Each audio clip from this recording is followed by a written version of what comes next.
Veja, nós temos falado muito sobre destino e quase sempre a nossa mente natural, quando a gente fala destino ou quando essa palavra vem à nossa mente, nós temos a tendência de correr para o destino terreno. A pergunta que vem na nossa mente é: onde eu vou chegar? O que é que vai acontecer comigo? Qual é o meu destino aqui na Terra? Meus filhos, eles terão um bom destino, um bom futuro? Você sabe que desde o início da humanidade existe no coração humano o desejo de saber sobre o futuro. Quem já procurou uma cartomante? Muita gente, né? Procurou cartomantes, procurou fazer ler a mão e tantas outras coisas. O ser humano ele traz isso intrínseco dentro dele, querendo saber o futuro. E Deus, na verdade, em Sua palavra, ele condena essas práticas, amém? Eu preciso deixar isso bem claro, que não é aceito por Deus buscar esse tipo de prática ou buscar consultar os mortos para saber o futuro, amém? Não é aceitável, na verdade, é abominável para o Senhor quem faz isso. Mas existe dentro de nós o desejo intrínseco de conhecer o nosso futuro, de saber se nós temos garantido um bom destino. E nós precisamos ser honestos. Muitas vezes isso gera uma certa preocupação na nossa mente. Não só preocupação, gera também uma certa inquietação. Amém? Por exemplo, quando você pensa nos seus filhos, que pai e mãe, né, que não pensa nos seus filhos, desejando que eles tenham um futuro brilhante, não é? Um bom destino. E quando nós falamos de um bom destino, nós falamos de uma boa vida. Amém? De uma boa vida. E Deus, como um bom pai que ele quer o mesmo para todos os seus filhos, sem exceção. Amém? Sem exceção. Olha, o que ele escreveu através do apóstolo João, em João 20, falou assim poderosamente comigo.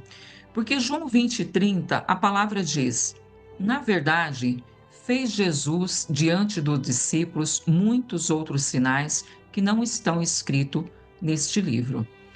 Mas ele diz assim: olha, o que foi escrito para que vocês creiam que Jesus é o Cristo. Ou seja, o apóstolo João está dizendo, se, tem um outro verso que ele fala muito mais claramente, ele diz que se mesmo que se reunisse todos os livros do mundo, não seria suficiente para registrar todos os milagres e maravilhas e sinais que Jesus fez em seu tempo aqui na Terra, em seu tempo em que ele estava encarnado. Agora, o apóstolo João está dizendo, foi escrito uma pequena parte do que ele fez. Por quê? Porque com essa pequena parte é necessário que vocês creiam que ele é o Cristo. Amém? Ele é o Filho de Deus, o único. O único. A Bíblia diz que não há outro mediador, alguém que possa mediar esse relacionamento entre o humano e Deus Criador, a não ser Jesus Cristo, porque ele deixou o seu trono e ele se fez homem, ele encarnou. E a palavra diz: o que foi escrito, ele foi escrito para que vocês creiam que Jesus é o Cristo, o Filho de Deus. E veja só, e para que crendo, primeiro precisa crer. E para que crendo, tenham vida em seu nome. Tenham vida.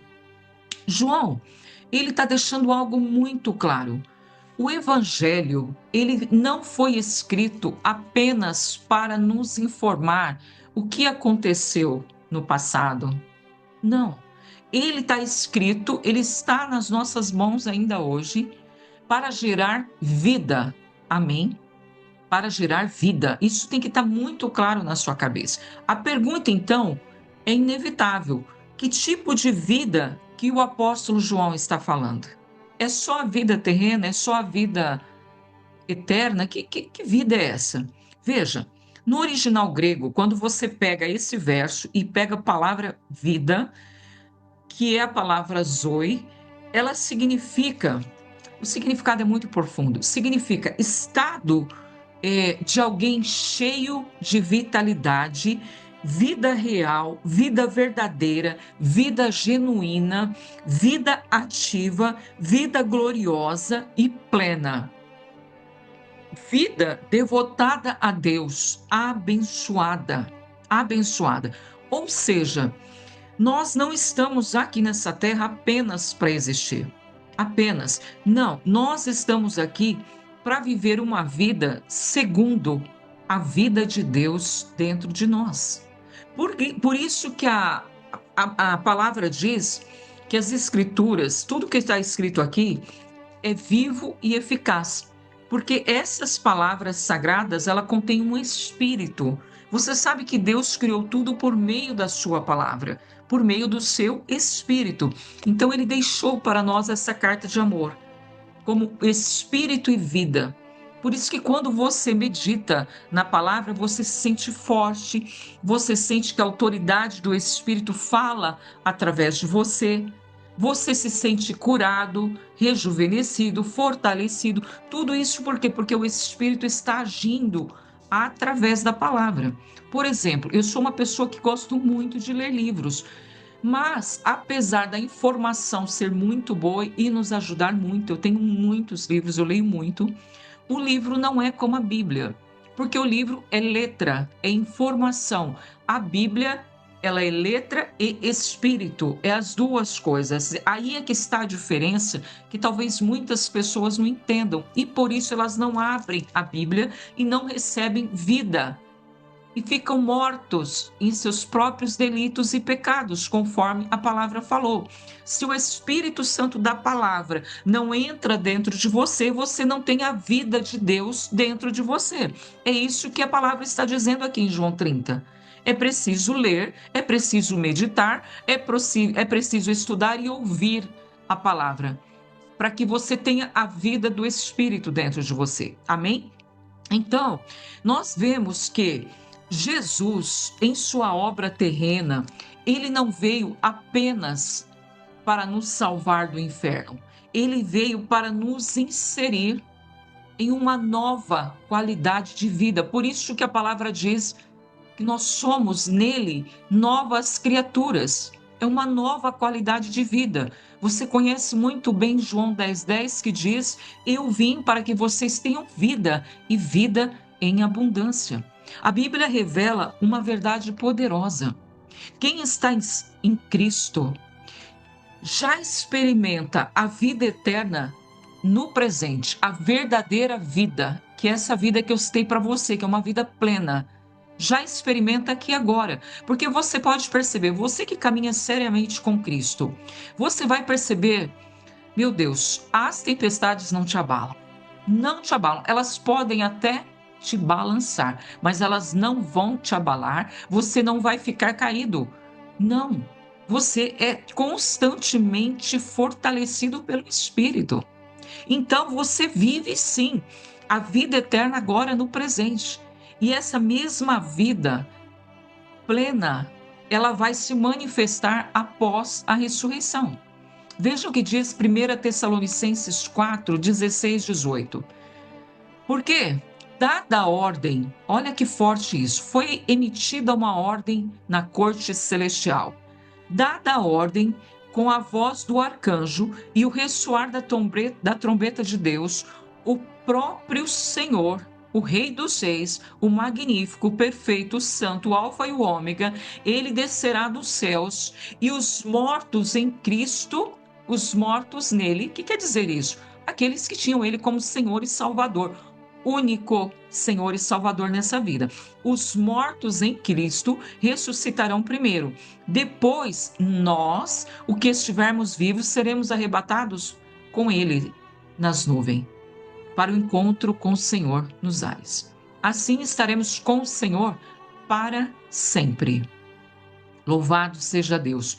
Portanto, a palavra diz: consolem-se uns aos outros com essa palavra. O que esse verso está dizendo? Aquilo que eu pedi para você escrever quando nós começamos. Vida plena aqui na terra e vida plena lá no céu, lá na eternidade. Eu creio que vai ser na terra, né? É aqui que nós viveremos a eternidade com o Senhor.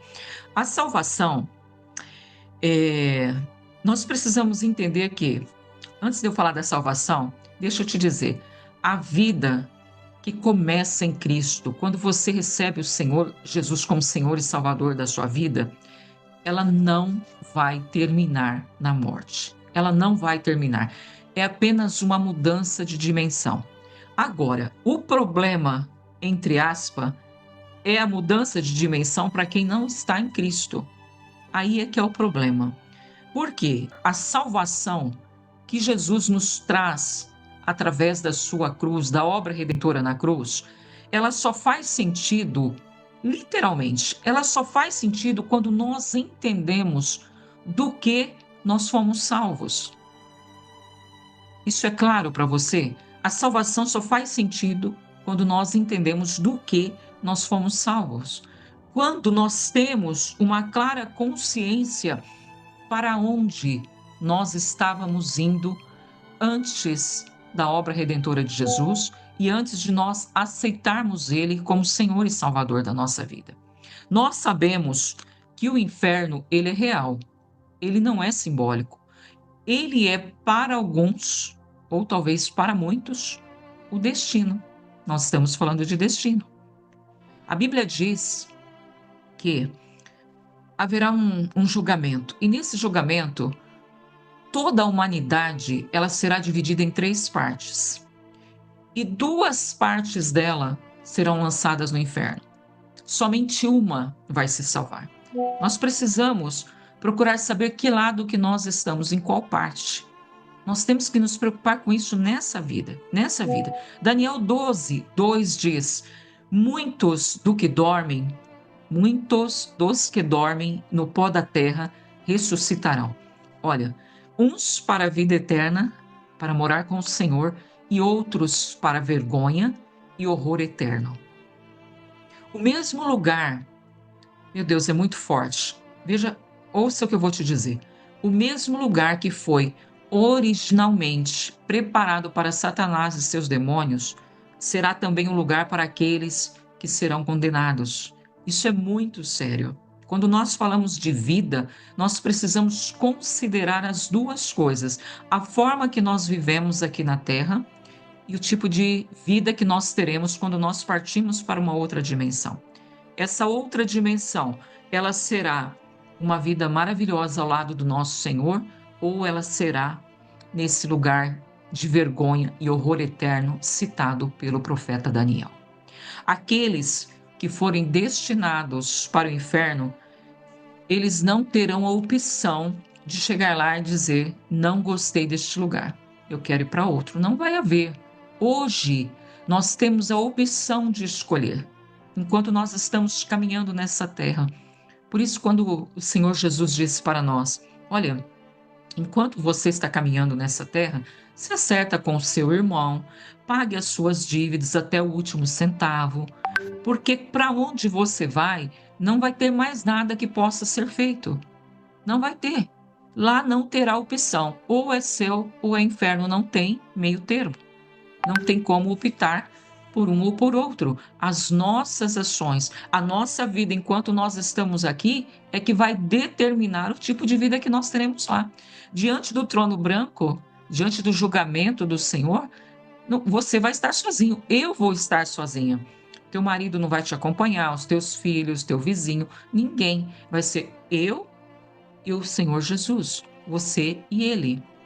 E o livro vai ser aberto. O livro vai ser aberto. Eu quero que você abra comigo a sua palavra em Apocalipse 20.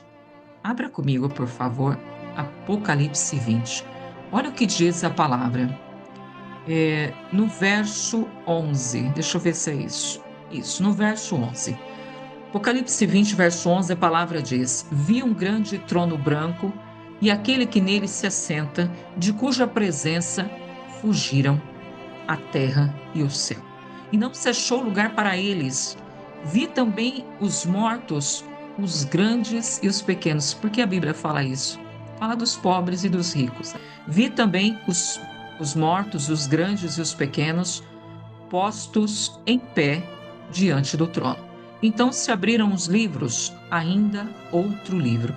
É interessante que a Bíblia fala de livros e livro. Olha que forte isso. Por quê? Porque o livro, quando fala o livro, é o livro da vida. E tem outros livros onde foram registradas todas as nossas obras. Amém? Por isso que fala, abriu-se os livros e o livro foi aberto.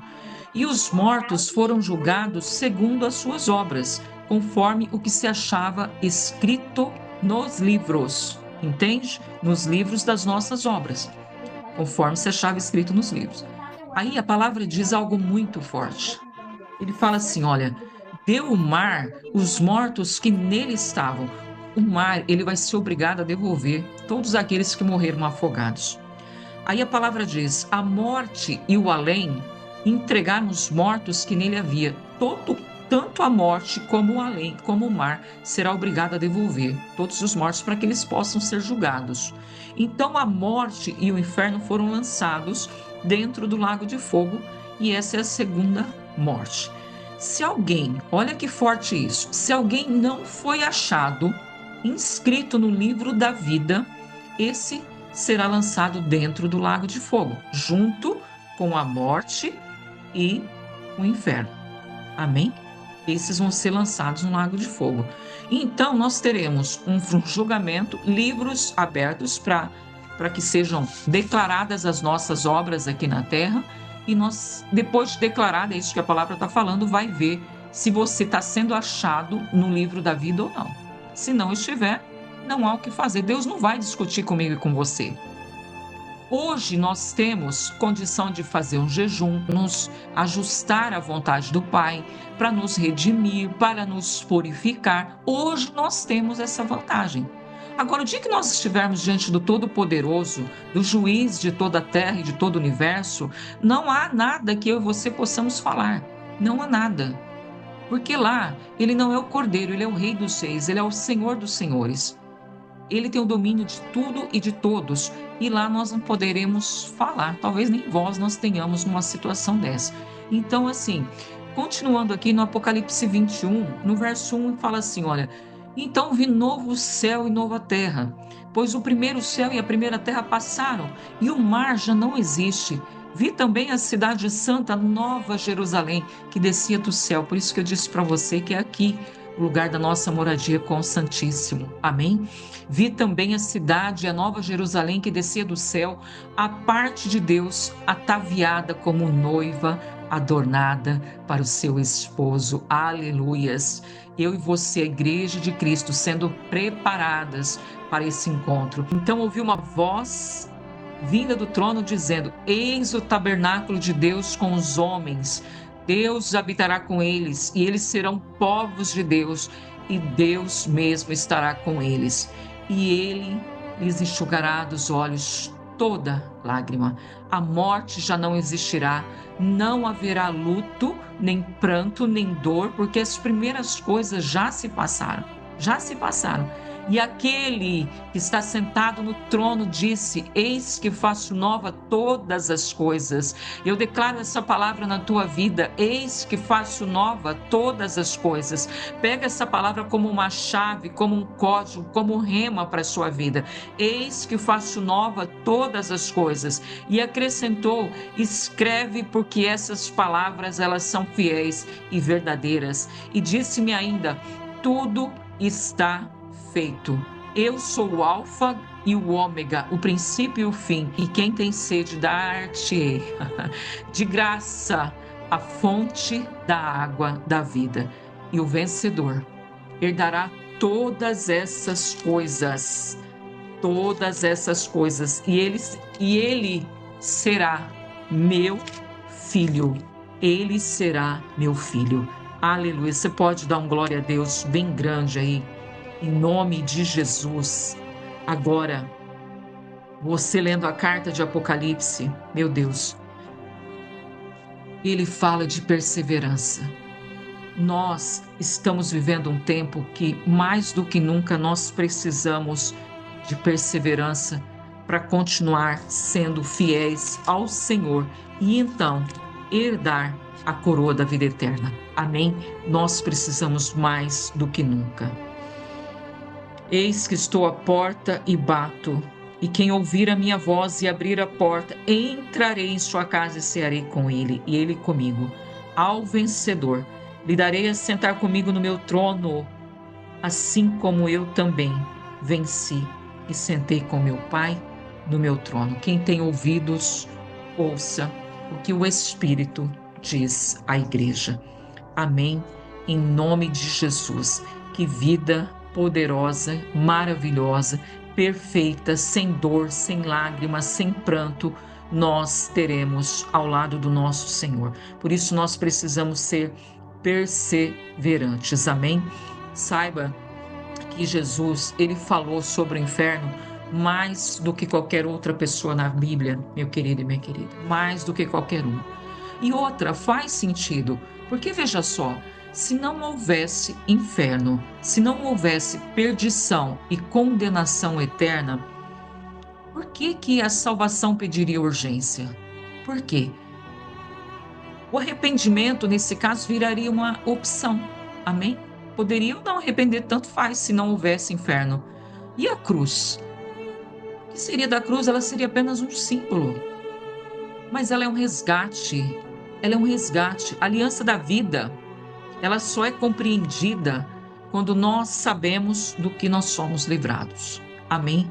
Mateus 25:41, Senhor Jesus falando: afastem-se de mim, malditos, para o fogo eterno, preparado para o diabo e os seus anjos. Como eu disse, não era preparado para o ser humano, não era. Mas, infelizmente, o homem se afastou do Senhor, se afastou dos seus caminhos, segue pela sua própria força, independente do Senhor, e hoje existe um fogo eterno preparado para o ser humano também, infelizmente.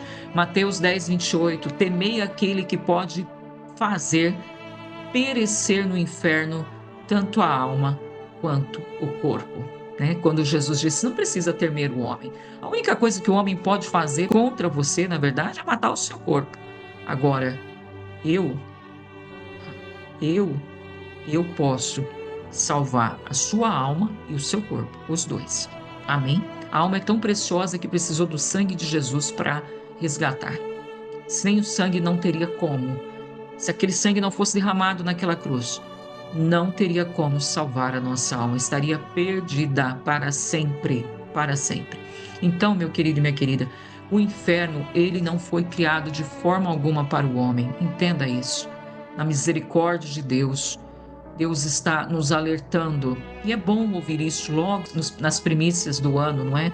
Sabendo que Deus, ele tem para nós o melhor, uma vida leve, abençoada, aqui, agora e depois. Mas quem rejeita essa vida de Deus, quem rejeita o Evangelho, quem não ama a palavra, ele já escolhe um destino sem Deus. Misericórdia, escolher um destino sem Deus. Misericórdia. Como eu disse, depois do juízo, não há segunda escolha. A Bíblia é muito clara em relação a isso. E eu te digo mais, você deve odiar Satanás. Porque ele é o único que merece estar lá no inferno. Porque ele destrói famílias, ele rouba, ele destrói, ele mata. Então, assim, Deus é justo. E ele não colocaria Satanás no inferno se não fosse necessário. Amém? Então, ele é o único, ele e seus demônios, que deveria estar lá. Não o ser humano criado à imagem e à semelhança de Deus. Isso não dá um nó na sua garganta, sabendo que milhares de pessoas estão caminhando para o inferno, para uma perdição sem fim, enquanto muitas vezes eu e você permanecemos com a nossa boca fechada, nós não aproveitamos as oportunidades para falar do nosso Senhor Jesus. Isso não cria um nó aqui na sua garganta, não aperta o seu coração. Mateus 25:46 fala de uma eterna punição ou uma eterna vida. A palavra diz, irão para o castigo eterno, porém os justos para a vida eterna. Enquanto nós estamos aqui, uma verdade, ela permanece. O inferno, ele é evitável.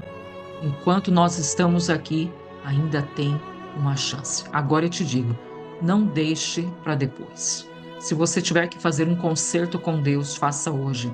Se você desviou dos caminhos do Senhor, retorne o quanto antes. Ele tem para você um anel de ouro, como um filho pródigo. Ele vai te abraçar, Ele vai te receber, Ele vai te aconchegar, Ele vai te dar um novo manto. Amém? Não protele nenhuma decisão. Como eu sempre digo, a gente nunca sabe quando o nosso número será chamado. A gente nunca sabe. Então, entenda isso. João 3,16, tão conhecido, a palavra diz: porque Deus amou o mundo de tal maneira que Ele deu o seu Filho unigênito, para que todo aquele que nele crê não pereça, mas tenha a vida eterna. A grande questão é: você tem certeza que você nasceu de novo? Você tem essa certeza? Eu não estou falando de frequência na igreja, de aparência de crente, de vida de crente. Eu estou falando de nascer de novo. Nascer de novo, de ser uma nova criatura em Cristo. Amém? Estou falando de novo nascimento. João 3,3 diz: se alguém não nascer de novo, não pode ver o reino de Deus. É necessário, através do Espírito Santo de Deus, nascer de novo. Porque, meu querido e minha querida, somente a igreja não salva. Somente a tradição, né, a religiosidade não salva. O conhecimento religioso, aliás, não salva de forma alguma. O que nós precisamos é a vida do Espírito. Nós precisamos do selo do Espírito Santo garantindo a nossa salvação. A palavra diz que quando nós recebemos Jesus, ele sela a nossa vida. E eu tenho comigo um pensamento, né, na minha imaginação santificada, eu tenho um pensamento que esse selo, ele vai separar as pessoas no dia do julgamento, porque a palavra é muito clara quando ela diz sobre isso. E nós somos selados, e esse selo é nossa garantia de salvação. Eu creio, eu vejo, é como se eu visse com os meus olhos espirituais umas filas, né, no tempo do julgamento, que o selo ele falará por si. O selo ele tem uma voz. Eu entendo isso espiritualmente. É uma revelação que Deus deu para mim. Amém? Que esse selo do Espírito Santo ele tem uma voz. Então, se você é selado, você perseverando, você vai estar na fila daqueles que são salvos. Amém? Agora, isso impede que as nossas obras sejam provadas? Não. A palavra diz que mesmo aqueles que são salvos, eles estarão diante do Rei. E as nossas obras, elas serão provadas para ver se elas são de ouro, de prata, de palha, não é? De feno. Elas serão provadas.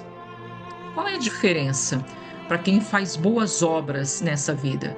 Aquelas obras que serão testadas pelo fogo, você sabe que as obras de ouro e de prata, elas não vão queimar, não vão desaparecer. Amém?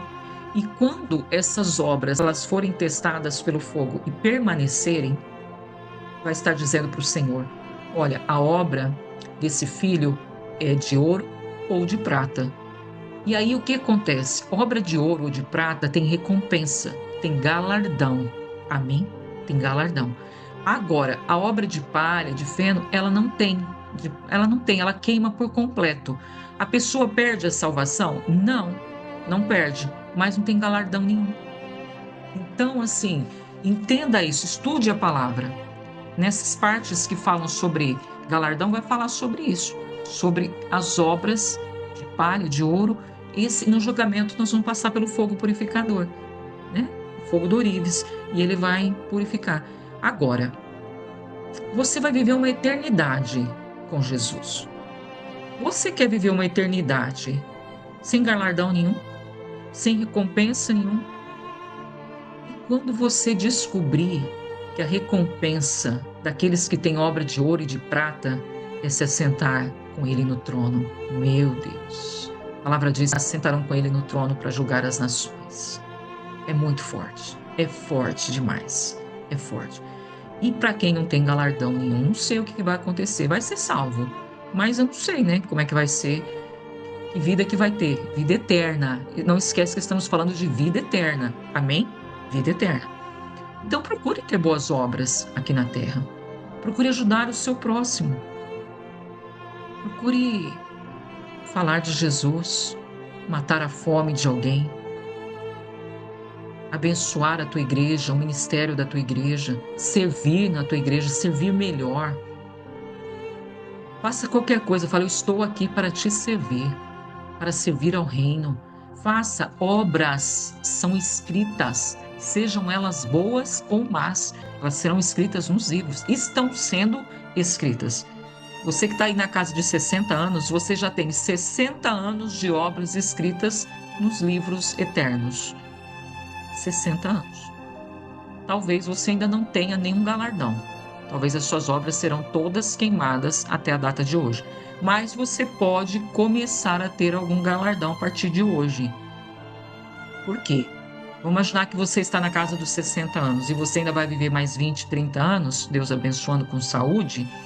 Você ainda tem um tempo, um pequeno crédito para você acumular tesouros no céu.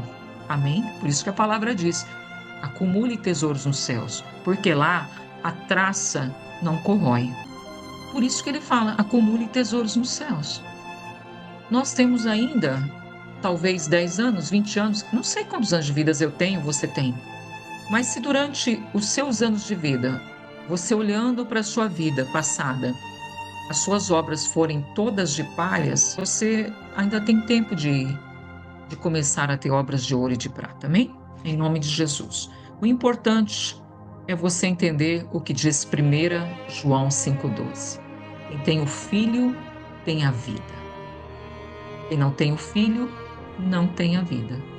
Como Jesus ele é simples na hora de explicar, não é? Como é fácil de entender isso. Quem tem o Filho tem a vida. Quem não tem o Filho não tem a vida. É um morto vivo. É um morto vivo. A realidade é isso que Jesus está dizendo. Se você está longe de Jesus, eu sinto te dizer, você é um morto vivo. É isso que ele está dizendo, e é muito claro. Amém? Então, pense comigo, você tem consciência real do que Jesus te salvou? Você tem? Além disso que nós conversamos hoje? E se fosse o último dia da sua vida? Você olhando para a sua vida hoje, sabendo que é o último dia, mas os seus olhos ainda estão vendados, qual você acha que seria o seu destino eterno? Céu?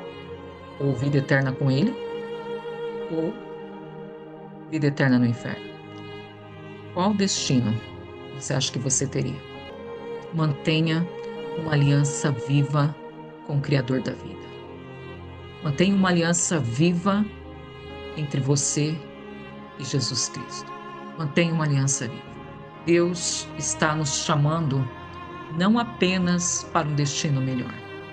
Ele está nos chamando para uma aliança de vida eterna. Uma boa vida. Uma boa vida. Amém? Você recebe essa palavra em nome de Jesus Cristo? A nossa vida que está acontecendo agora, ela tem uma continuidade. Ela permanece na eternidade. Então, tenha uma vida que transforma cada decisão que você tomar em 2026. Amém? Deuteronômio 30:19 diz: escolhem, pois, a vida. O Senhor está nos aconselhando nessa noite. Escolhe a vida dele em você. Amém?